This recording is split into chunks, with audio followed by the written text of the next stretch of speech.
오늘장을 미리 준비하고 계신 투자자분들께 모두 바치겠습니다. 오늘장 시장에서 가장 그 산업과 해당 이슈에 대해 잘 반영해줄 종목 4종목 선별해보고요. 그 안에서도 원픽 종목 제시해드리는 오늘의 투자. 오늘도 두 분과 함께 볼게요. RBK투자증권 판교 WM 정경민 팀장과 그리고 훈훈한 주식 김지훈 대표 수고해 주시겠습니다. 어서 오세요. 자, 일단 뉴욕 증시가 훈풍을 받으면서 오늘 이러한 영향 우리 국내 증시도 잘 이어질 수 있기를 바라면서 개장을 기다리고 있는 상황 속 오늘 정경민 팀장님이 주목하고 계시는 4종목은 어떤 종목일까요? 네, 요즘은 원픽 종목보다는 다른 종목이 더 좋은 것 같아서 개인적으로 조금 자괴감이 드는데 그래도 최선을 다해서 시장의 특징주들을 한번 좀 선별을 해봤고 오늘장에 주목하실 만한 종목들 선별해봤습니다. 첫 번째는 이제 두산 에너빌리티입니다.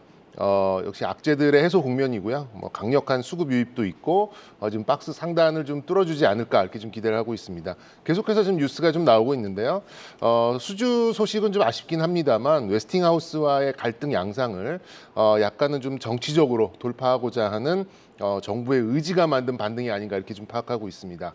이 원전은 역시 이제 수주 발화기 산업이죠. 수주가 나오지 않으면 아무것도 할 수 없는 이제 그런 상황으로 볼 수 있겠습니다만 이 갈등 양상만 해소가 된다면 수출 가능성은 하시라도 열려 있다라고 생각이 들고 기술적으로 박스 상단권에도 불구하고 메이저 수급들의 강력한 그런 유입이 좀 있다라는 것은 그만큼의 좀 기대감이 높다라는 차원에서 두산 에너빌리티를 가장 먼저 좀 소개해드리도록 하겠고요. 두 번째는 진에어입니다. 요즘 피부로 느낄 수 있을 정도인 것 같아요. 이제 항공 여객 초호황이 아닌가 좀 생각이 들고 미국 시장에서도 크루즈나 항공주들이 굉장히 좀 좋은 흐름을 좀 보이고 있습니다. 사상 최초의 조단위 매출은 물론이고 특히 이제 인천공항 이청사를 이용하게 되면서 기존의 이제 대한항공 이용 고객들의 마일리지까지 흡수를 하면서 견조한 실적 개선이 만드는 주가 개선 가능성이 좀 높아 보인다라고 생각이 들고요. 다소간 좀 선반영됐던 주가도 좀 상당 부분 좀 조정을 좀 받았기 때문에 이 조정을 마무리 짓는 강한 수급 유입을 기대해봐도 좋을 것 같다라는 말씀드리고 싶습니다.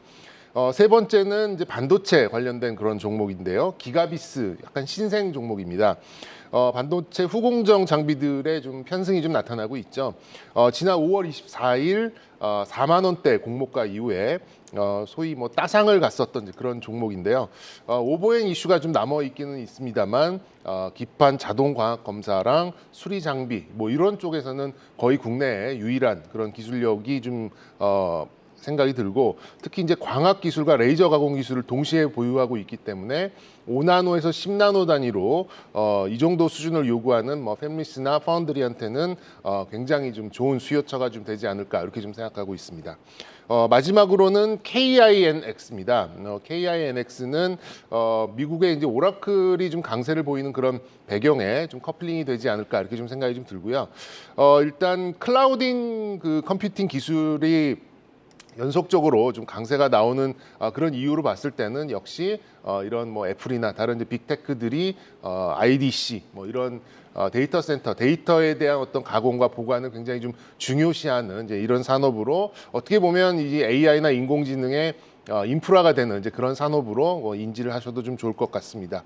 요즘에는 또 지자체별로 잉여의 물류센터를 이용해서 이걸 좀 IDC로 전용하려는, 전환시키려는 그런 지역도 많이 늘고 있기 때문에 좀 근본적으로 AI 인프라 관련된 클라우딩 이렇게 연관을 지어서 KINX도 오늘장 좀 연속성을 좀 보이지 않을까 이렇게 좀 예상해 보도록 하겠습니다. 네, 알겠습니다. 또 다양한 섹터군에서 종목을 고민해 오셨는데 원전 종목과 저가 항공사 종목 진에어가 포함됐다는 게 눈길을 끌고 있는데 사실 밤사이에는 뉴욕 증시에서 2차 전지주에 영향을 줄 수 있는 테슬라, 반도체주에 영향을 줄 수 있는 또 엔비디아가 고공행진하지 않았습니까? 이렇게 시장의 유동성은 막대하게 풀리고 있는 상황 속에서 추가적인 상승 여력에 대해서 궁금증이 많으실 텐데 그러면 반도체, 2차 전지, 원전, 저가 항공 다 잘 갈 수 있다라고 보시는 겁니까? 일단 시장의 어떤 헤게모니는 2차 전지 쪽이 좀 다시 좀 쥐고 있다라고 생각이 들어요. 적어도 에코프로가 지수에 편입되는 8월까지, 그러니까 뭐 7월 달까지는 계속해서 강세가 나오고 그 아랫단에 있어서 이제 지표 종목이 오르다 보니까 다른 2차 전지 종목들이 순환매로 뭐 오늘은 음극재, 오늘은 분리막, 또 오늘은 또 뭐 이런 쪽으로, 그러니까 대장주가 좀 지켜주는 한은 이제 그런 쪽에 이 아랫단에서의 순환매는 계속 나올 것 같고요.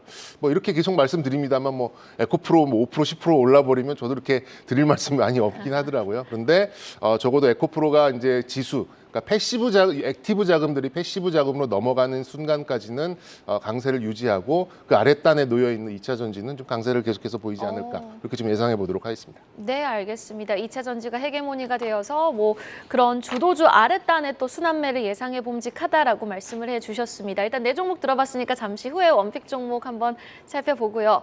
이어서 김재훈 대표님의 네 종목도 한번 들어보겠습니다. 어떤 종목까지 보셨어요? 네.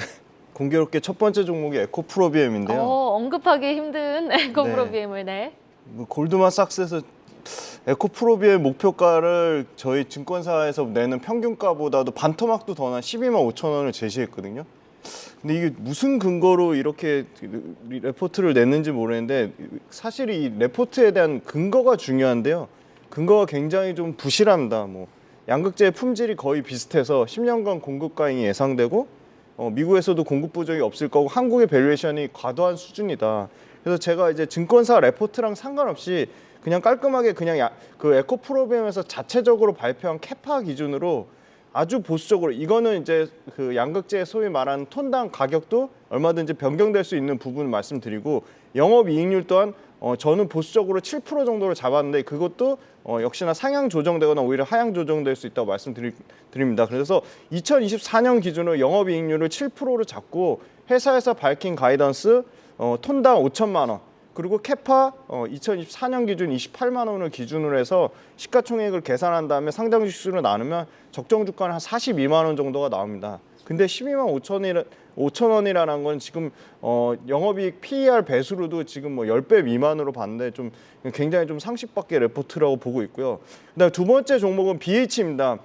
역시 애플 스마트폰 판매 부진에 굉장히 큰 영향을 받았는데 최근 한 달 동안에 13% 상승하면서 유가증권 이전 상장에 대한 기대감도 있으면서 내년에 애플이 아이패드의 OLED 패널을 대폭 채택할 거에 대한 기대감도 갖고 있는 것 같습니다. 그래서 휴대폰 외에 태블릿 PC, 노트북에 이 OLED 패널 채택에 대한 기대감도 가지고 있고, 작년에 LG전자 차량용 무선 충전 사업부를 인수하면서 이게 올해 1분기에 한 700억 정도 매출 추정되고 있는데 이 매출이 시장 예상치보다 40% 넘는 호실적이 나왔기 때문에 이 차량용 무선 충전 사업에 대한 기대감도 갖고 있다고 말씀드리겠습니다. 세 번째는 LX 일렉트릭입니다.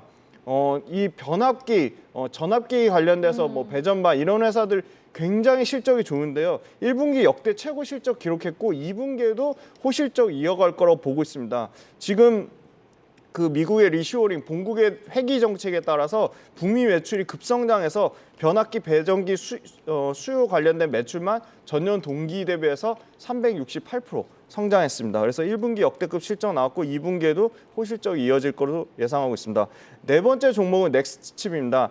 차량용 반도체 핵심 기업인데 어제 보니까 텔레칩스 관련돼서 말씀하시는 분들이 많은데 이 차량용 반도체 시장 규모가 작년 기준으로 한 55조 규모에서 2028년까지 한 104조까지 한 2배 가까이 차량용 반도체 시장이 좀 커질 거라 보고 있고요. 이 아다스 알고리즘의 그 탑재한 칩을 자체적으로 생산을 구현한 국내 유일의 한 팹리스 업체라고 보고 있습니다. 넥스트 칩 같은 경우는 지금 그 유럽 아날로그 반도체 기업 ST 마이크로 일렉트로닉스랑 합작해서 차량 내 이 그 카메라나 솔루션 분야에서 협업 모델을 구축하면서 이에 대한 기대감도 갖고 있습니다. 네, 알겠습니다. 역시나 김지훈 대표님도 네 종목 모두 다양한 섹터군에서 종목을 골라오셨는데 에코프로비엠을 용기 있게 가져오신 만큼 에코프로비엠에 대한 질문을 한번 드려보고 싶습니다. 일단 뭐 에코프로가 FTSE 환경지수에 편입이 됐다라고 하면서 전거래에 또 강하게 올라주는 모습을 보여주기도 했지만 증권사들에서는 또 목표가 하향 조정 리포트가 나오기도 했잖아요. 유진투자증권도 이미 뭐 30년까지의 주가 부분이 이익이 좀 선 반영된 부분이 있다라고 리포트도 나오고 있는데 추가적인 상승 여력은 어디까지 좀 염두에 둘 수 있을까요? 네, 이걸 제가 이거 표로 보여드릴 수 있으면 좋은데 2027년까지 회사에서 밝힌 양극재 캐파를 기준으로 이익률을 계산하고 그다음에 그 소위 말하는 에코프로비엠을 포함한 양극재 그 5대 천왕이라고 하죠. 코스모 신소재까지 해가지고 5대 천왕의 평균 PER을 아주 보수적으로 잡아서 20배 정도를 잡았습니다. 거기 20배 정도를 잡아도 적정 주가는 한 2027년 기준입니다. 2027년 기준으로 보수적으로 책정해도 54만 원 정도가 와. 나옵니다. 27년까지요? 네네. 2017년까지 회사가 이 캐파 증설을 순차적으로 계속 진행한다고 봤을 때, 근데 이 캐파 증설 2017년 71만 톤에는 에코프로가 지금 에코프로비엠이 개발하고 있는 단결정 양극재, 그다음에 하이 망간리치 이런 그 소위 말하는 차세대용 양극재에 대한 캐파는 전혀 포함이 안 돼 있다고 말씀드리겠습니다. 네, 알겠습니다. 에코프로비엠에 대한 추가적인 상승 여력은 현 시점에서 충분하다라는 말로 결론을 지어볼 수 있겠네요. 자, 이어서 정경민 팀장님의 원픽 종목 들어보도록 하겠습니다. 다양한 섹터군에서 종목을 선별해 오신 만큼 원픽 종목이 기대됩니다. 어떤 종목 고민해 오셨어요? 네, 오늘은 잘 찍기를 좀 기대해 보겠습니다. 일단 운송이나 여객 업종의 대표격으로 볼 수 있는 종목은 아닙니다만 그래도 LCC의 좀 대표격으로 볼 수 있는 진에어를 좀 선택을 해봤습니다. 이제 운송이나 여객 쪽의 실적은 좀 어떻게 보면 좀 간단하다라고 볼 수 있겠죠. 뭐 이용자가 많고, 그러니까 이제 큐죠. 그다음에 탑승권 가격이 과거 대비 얼마만큼 올랐느냐, P라고 볼 수가 있겠습니다. 근데 가장 큰 그런 비용 요인으로 볼 수 있는 항공유 가격이 어떻게 되느냐, 이 관계만 잘 보더라도 이제 실적을 어느 정도 예측을 해볼 수가 있는데 아시다시피 최근 들어서는 이용자들이 굉장히 늘어났고 탑승권도 뭐 코로나 이전보다 거의 뭐 2배 가까이 올라간 상황이고, 그리고 가장 큰 비용 요인인 항공유도 굉장히 좀 하향 안정화된 이런 좀 흐름을 보일 가능성이 높기 때문에 높은 매출, 낮은 비용이 만든 막대한 그런 이익의 질이 좀 개선되지 않나 이렇게 좀 보고 있고요. 1분기에 영업이익이 850억대의 슈퍼 서프라이즈가 나왔습니다. 근데 좀 방학이 없는 2분기에는 과연 어떤 실적이 나올까 좀 고민이 많았었는데, 뭐 가이던스 230억대는 적어도 뭐 50% 이상 뛰어넘을 가능성이 굉장히 좀 높아지면서 연간 영업이익이 뭐 2천억대도 가능하다 이런 전망도 좀 나오고 있어요.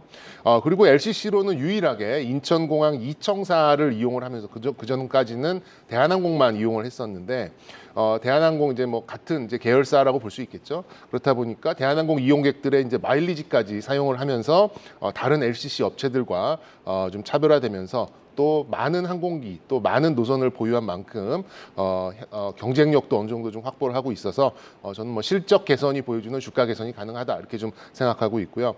기술적으로 보더라도 올해 초에 좀 선반영됐던 이제 한 18,000원 정도부터 지금 지속적으로 좀 하락 조정이 나왔습니다. 그렇기 때문에 큰 부담은 없는 상황이고요. 어저께 이제 강한 메이저, 그러니까 외국인과 기관들의 소위 양 매수가 좀 들어오면서 의미 있는 장대 양봉이 좀 생성되지 않았나 좀 생각이 듭니다. 그래서 뭐 제가 보기에는 전전일 저점, 그러니까 한 14,000원 정도의 리스크 관리만 좀 하신다면 연간 실적을 보수적으로 감안하더라도 한 1조 원 정도 이상의 시가총액은 어렵지 않겠다. 이렇게 좀 목표가도 말씀드릴 수 있겠습니다. 네, 알겠습니다. 1분기 최대 실적을 기록을 했고 지금 올해 매출 지금 1조 원까지 예상이 되고 있는 진에어.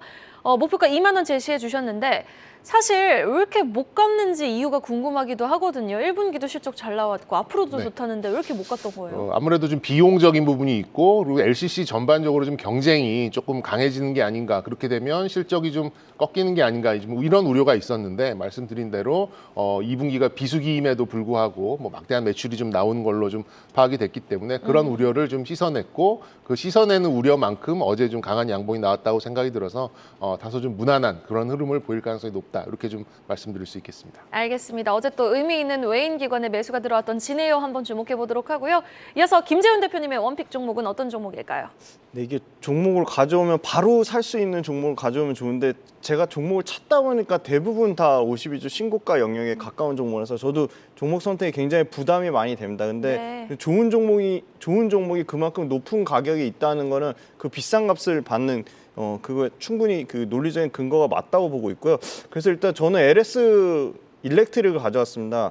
LS 일렉트릭 같은 경우는 꾸준히 지금 매출과 이익이 연평균 10% 이상씩 계속 성장하는데요. 역시나 미국의 리쇼어링 정책의 최대 수혜를 받고 있습니다. 이 캐시카우인 전력기기하고 자동화 부분에서 영업이익률이 전력기기 쪽은 20%까지 회복이 됐고 자동화 부분도 10%대 영업이익률이 회복이 됐습니다.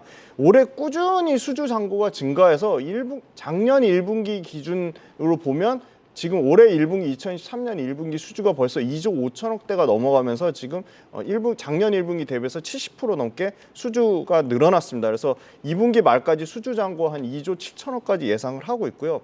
그다음에 그 소위 말하는 북미 쪽에서 이 교체 수요 그리고 노후화된 거에 대한 교체 수요랑 신규 수요가 꾸준히 일어나고 있습니다. 왜냐하면 전력 인프라 사업은 북미에서 배터리나 반도체 관련된 산업에 대한 투자가 확대되면서 흑자 전환을 하고 있고요. 그리고 이 스마트 팩토리나 자동화 시스템은 계속 그 소위 말하는 생산비 절감이나 생산 수율을 올리는 데서 끊임없는 이슈가 되고 있기 때문에 스마트 팩토리나 자동화 시스템 투자 확대에 대한 기대감도 매우 높다고 보고 있습니다. 그리고 이 초고압 유입 변압기도 미국 전력망 투자 수요와 더불어서 굉장히 수요가 증가하고 있다. 그리고 마지막으로 이 중국이나 베트남 자회사 쪽에서도 이 전력망 관련된 투자가 확대되면서 전력기기나 배전반이 계속 하반기까지도 수요가 좋을 것으로 보고 있습니다. 그리고 5월 달에 수출 데이터 보면 소형 변압기 수출 금액이 전년 대비 124% 증가하면서 수출에서도 숫자가 지금 찍히고 있고 수출 단가 또한 상승하고 있다는 모습 말씀드리겠습니다. 네, 알겠습니다. 수출입 단가도 잘 찍히고 지금 수출이 잘 많이 늘어나고 있는 LS 일렉트릭 추가적인 상승 여력 진단해 주셨는데 목표가는 어디까지 좀 생각을 해보고 지켜보면 좋을까요? 네, 목표가는 한 85,500원 선이고요. 계속 말씀드린 것 중에 제일 중요한 부분이 사실 손절가인데요. 저는 손절가 62,000원 잡은 이유가 한 20% 정도 이상 하락이 나오면 추세가 꺾였다고 보고 좀 손절가는 좀 목숨처럼 지키자고 말씀드리겠습니다. 네, 알겠습니다. 목표가도 목표가지만 손절가가 굉장히 중요하다라는 부분 다시 한번 강조해 주셨습니다. LS 일렉트릭 김지훈 대표님의 원픽이었고요. 오늘도 정경민 팀장님의 원픽 진에어까지 한번 잘 지켜보도록 하겠습니다. 두 분과 함께했습니다. 오늘 말씀 고맙습니다.